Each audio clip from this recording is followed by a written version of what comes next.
अब आगे बढ़ते हुए अब हम उन ऑनलाइन गेमिंग एप्लीकेशंस के फ्यूचर के बारे में बात करेंगे जिन्होंने लोगों से मोटा मुनाफा कमाया, देश के लोगों को मोबाइल सट्टे जुए की आदत लगवाई और जिसके चलते कई घर बर्बाद हो गए। इस कतार में कई ऑनलाइन गेमिंग ऐप भी हैं और सरकार ने रियल मनी गेम्स पर बैन लगा दिया। साथ ही सरकार के online gaming promotion and regulation bill 2025 के चलते डरे भी हुए हैं लोग और ये भी सोच रहे हैं कि अब उनका धंधा पानी बंद होने वाला है। इसमें Dream 11, My 11 Circle, Mobile Premier League, Howzat, WinZO, Games 24/7, Junglee games, पोकरबाजी और गेम्स क्राफ्ट जैसे बड़े एप्लीकेशंस हैं।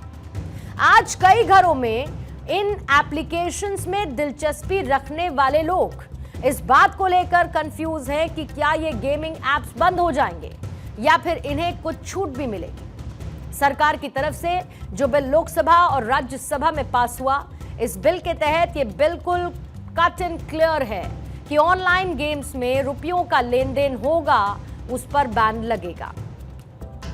इस बिल में यह बताया गया है कि जिन गेम्स में रुपए या फिर कोई प्राइज जीतने की उम्मीद में पैसा जमा किया जाता है, ऐसे सभी गेम बैन कर दिए जाएंगे।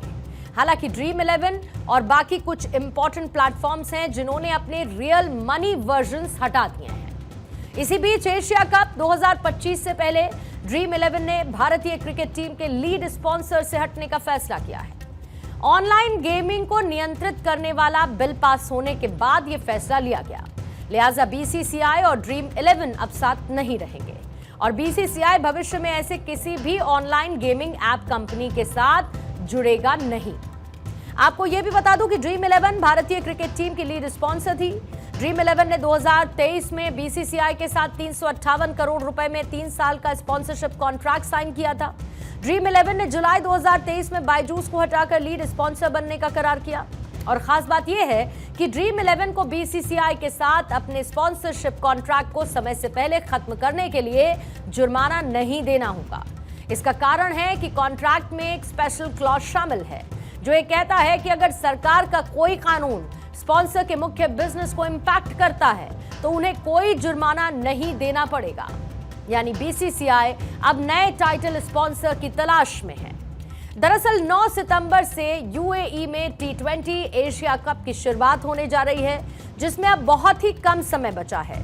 ऐसे में सबकी नजर इस पर टिकी है कि बीसीसीआई भारतीय टीम के स्पॉन्सर के लिए जल्द ही एक नया टेंडर जारी करेगा। हालांकि बीसीसीआई का कहना है कि अभी तक कुछ भी तय नहीं किया गया है, लेकिन जल्द ही विकल्प तलाशना होगा।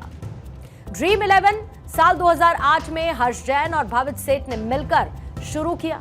ड्रीम 11 की अगर बात करें तो साल 2019 में भारत की पहली फैंटेसी स्पोर्ट्स यूनिकॉर्न कंपनी बनी।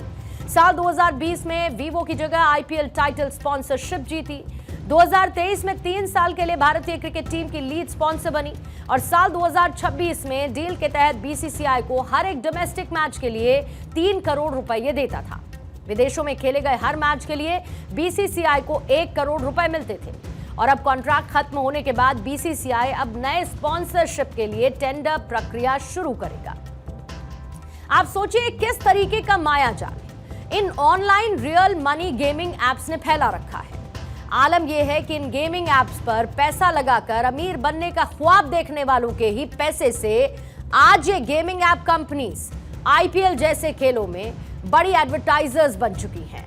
एक्सपर्ट्स का मानना यह है कि अगर इस बिल से इन गेमिंग ऐप को भी नुकसान होता है तो इसका सबसे बड़ा असर आईपीएल और बाकी गेम्स पर पड़ना तय है। सरकार ऑनलाइन मनी गेमिंग ऐप को समाज के लिए हानिकारक मानती है।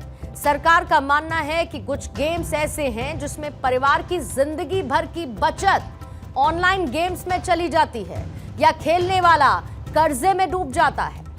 एक बार क्रेडिट या डेबिट कार्ड की डिटेल साझा करने पर उसमें से लगातार रुपए कटने की संभावना बनी रहती है और सरकार का मकसद है ऑनलाइन गेमिंग की आड़ में सट्टेबाजी को बढ़ावा देने और जुए में शामिल कंपनीज पर नकेल कसना, जो कि भारतीय सरकार का एक बड़ा कदम भी है।